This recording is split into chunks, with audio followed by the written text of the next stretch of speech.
what is going on, crypto people? It is the Crypto Siege with another day in the life, in the crazy life that is the digital asset space. Good morning, good afternoon, good evening to each and every one of you. I hope you're as excited as I am. Why? Because we're early adopters in this new asset class that is the digital asset space. Just ask the people from the UK. Just ask the UK government. Holy moly, a crypto asset innovation hub. That is really interesting. We're going to get into that a little bit as well. A lot of stuff going on Twitter. Johnny Deaton, Jimmy J. K finally let us know about Ripple's response to some stuff. Brian Quintenz, formerly of the CFTC, is on Twitter as well, doing his thing. Stuart Already is getting some stuff out on Twitter. We'll talk a little bit about that as freaking well. But the big news, obviously, what the UK is looking to do and the timing behind it, I find to be very fascinating. Of course, the market is doing what the market does.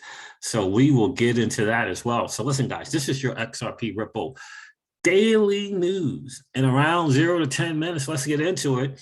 The total cryptocurrency market cap is at 2.24 trillion. Cool. The Bitcoin dominance, again, 38.9%. That's great news. Let's keep going down on that dominance. Bitcoin's price is $45,894. Ethereum's price is $3,457. XRP's price is 82 cents.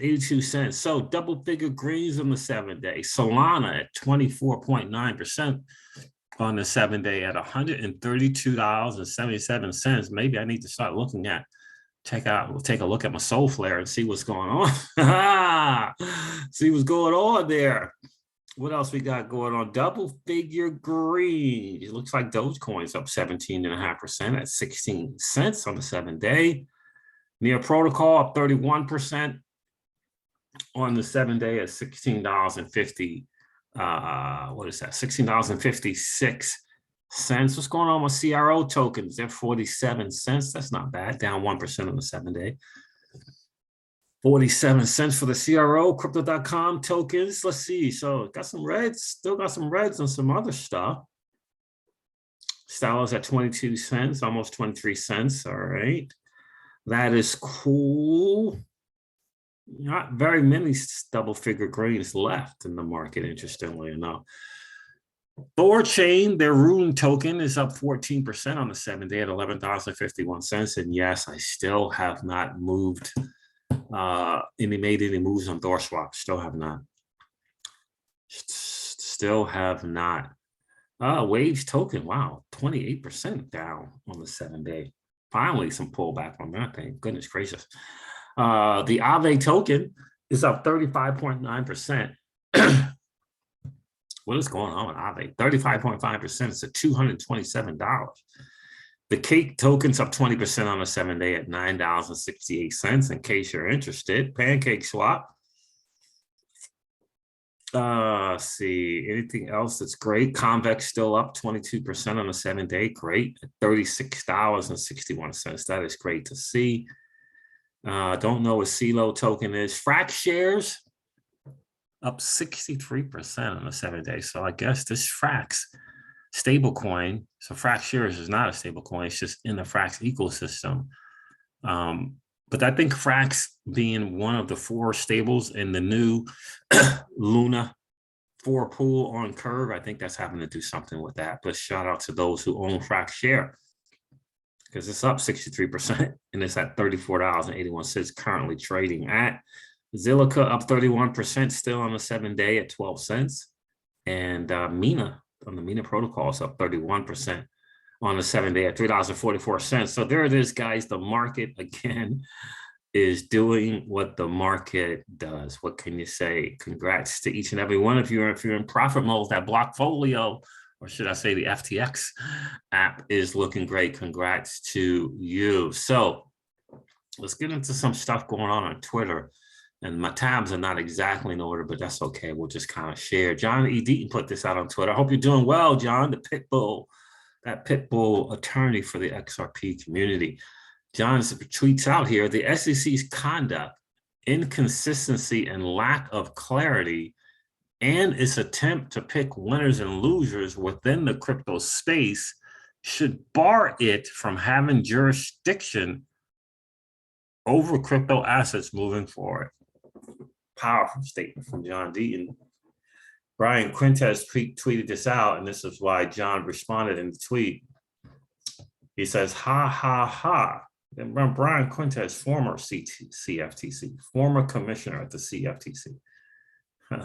He says, ha, ha. You know someone is starting to lose control of the narrative when they publicly call for coordination.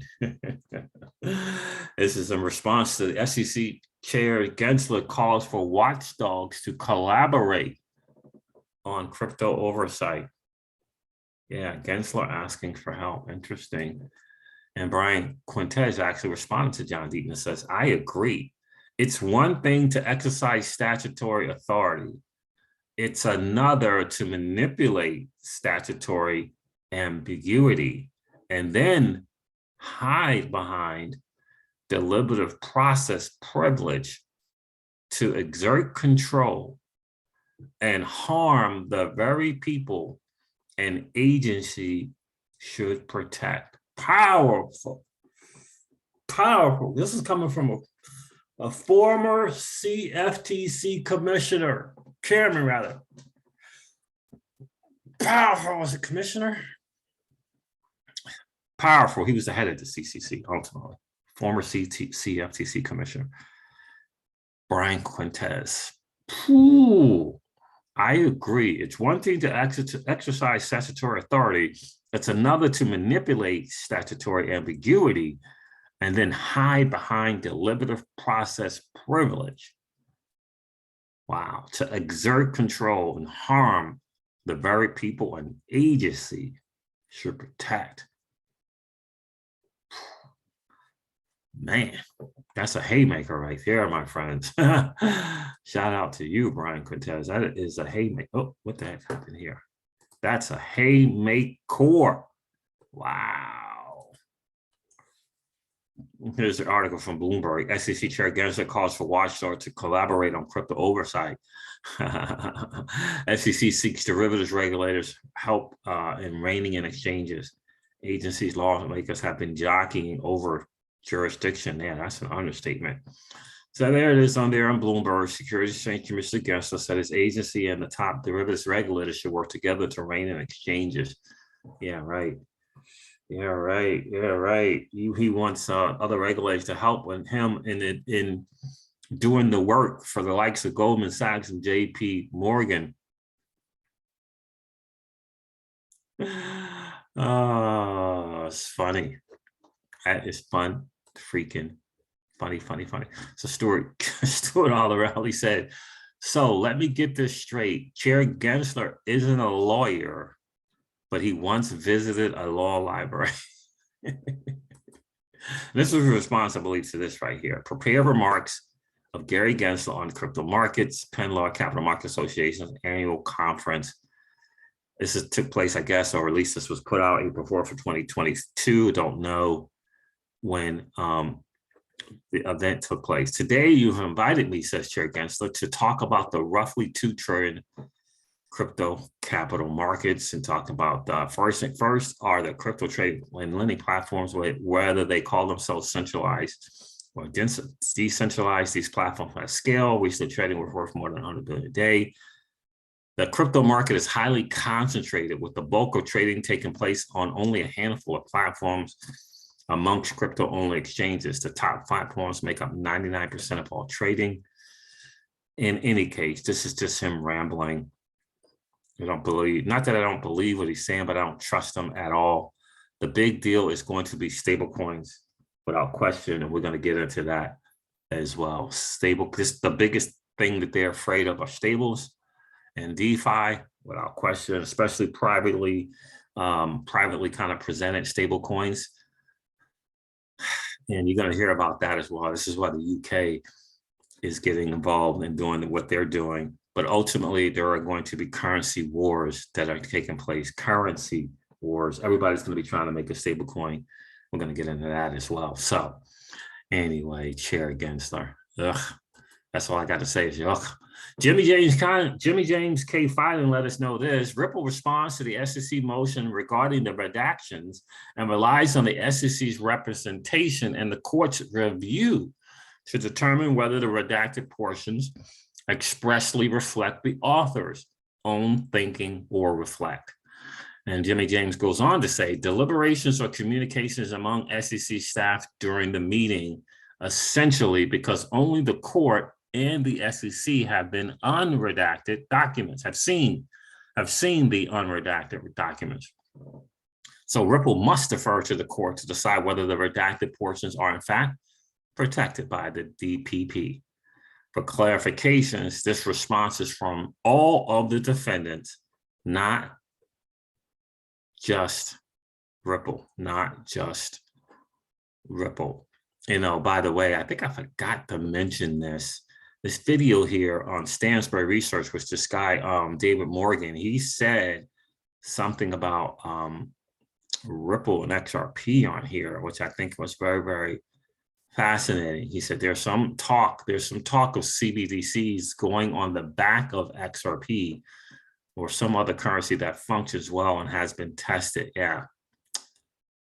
In fact, my guy, Rasheen, put this out. Let me know about this, and I forgot to share this. Let's see if we can take a listen to it. It's pretty quick.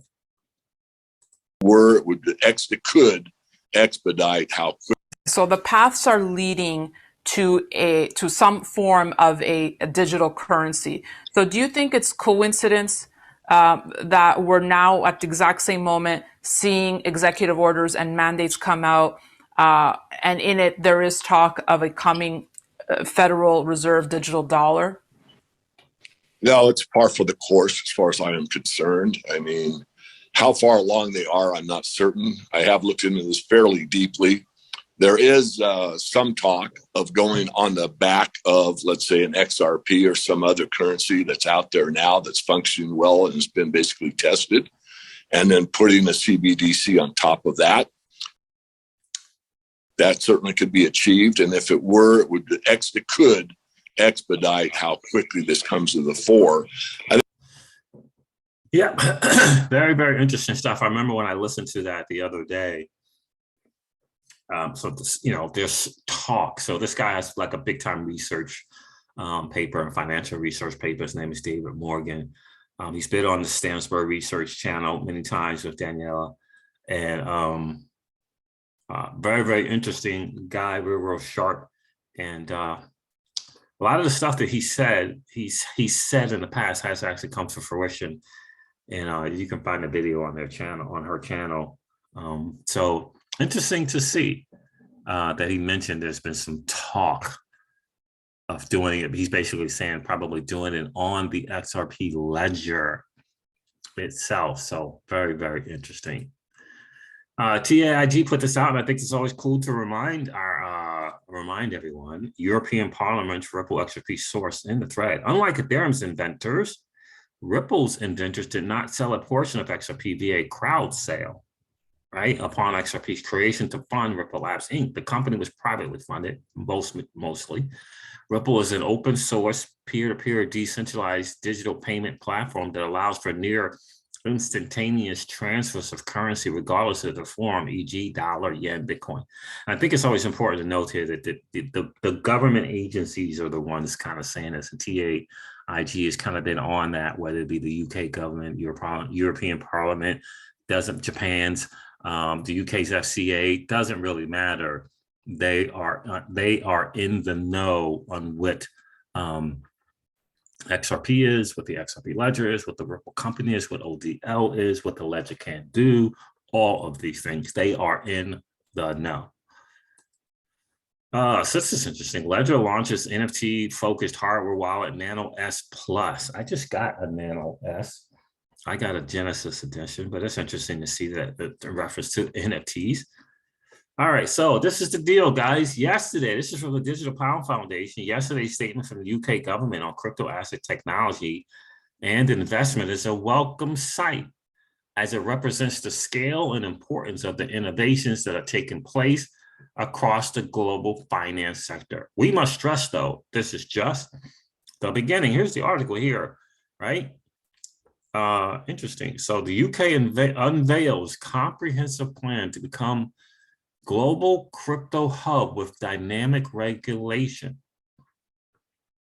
The UK government has unveiled a detailed plan to make the country a global crypto hub and a hospitable place for crypto.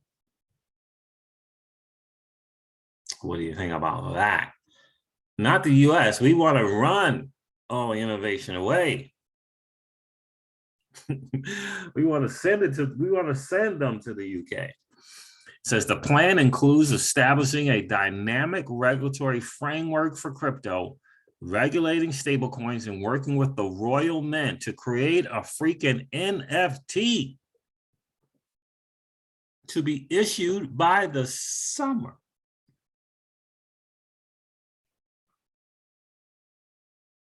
And the United States is doing enforcement actions. Wow. The UK wants to be the very best place to start and scale crypto companies. And what do you think the US is going to do? Say, yeah, we're going to shift the market. We're going to disregard this new financial asset class, and we're going to let all the companies go to the UK and innovate and bring new stuff. It feels like that. The British government unveiled several initiatives Monday as part of its plan to make the UK a global crypto asset technology hub. They include regulating stablecoins, legislating for a financial market infrastructure sandbox, which is going to be powerful to help firms innovate, holding a financial conduct authority-led, FCA-led crypto sprint, working with the Royal Mint on a non-fungible token, and establishing an engagement group to work more closely with the crypto industry. This makes the executive order look like child's play. The British Chancellor of the Exchequer, I don't know what that is, commented, "It's my ambition to make the UK a global hub for crypto asset technology, and the measures we've outlined today will help to ensure firms can invest, innovate, and scale up in this country."